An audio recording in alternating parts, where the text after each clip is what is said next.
because not all members have read the judgment, allow me to read 3 paragraphs so that people are in tandem. Paragraph 504.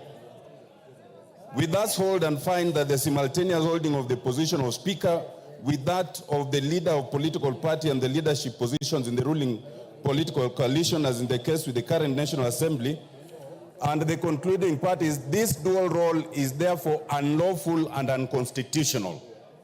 Mr. Speaker, that is paragraph 504. They continue in 505. We hold that the Speaker was elected in accordance with Article 106 of the Standing Orders.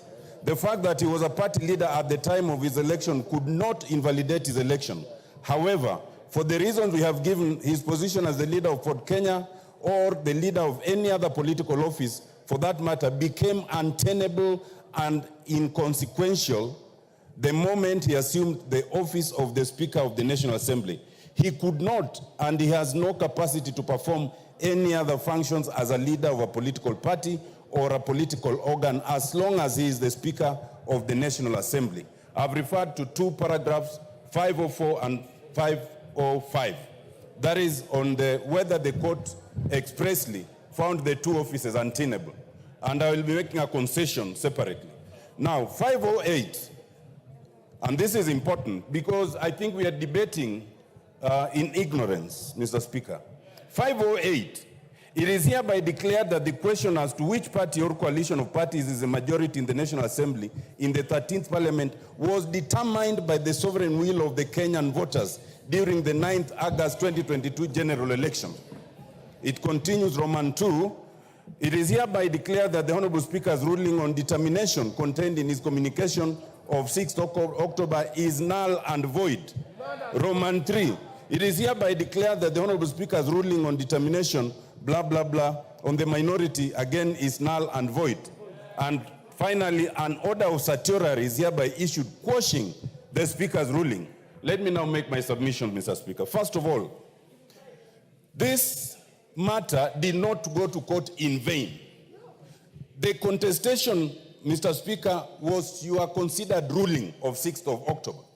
Once that ruling is quashed, you cannot then, Mr. Speaker, with due respect, come and say that no decision has been made.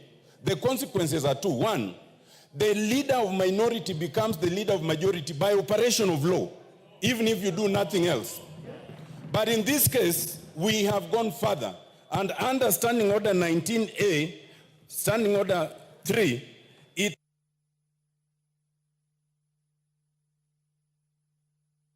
I'll add you 1 minute.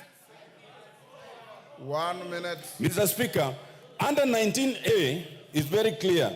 The majority party whip shall communicate the name of the members elected under paragraph 1 to the Speaker in writing.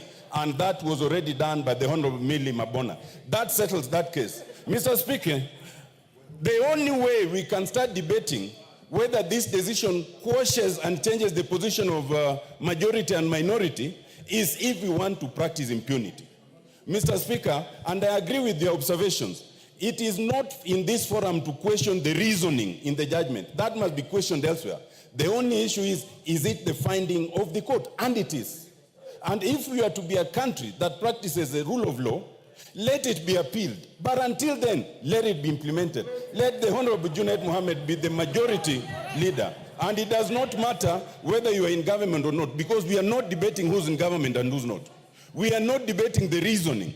Mr. Speaker, we are not even debating your election because we all participated. Some of us who are not in the other party still voted for you. So, Milemba.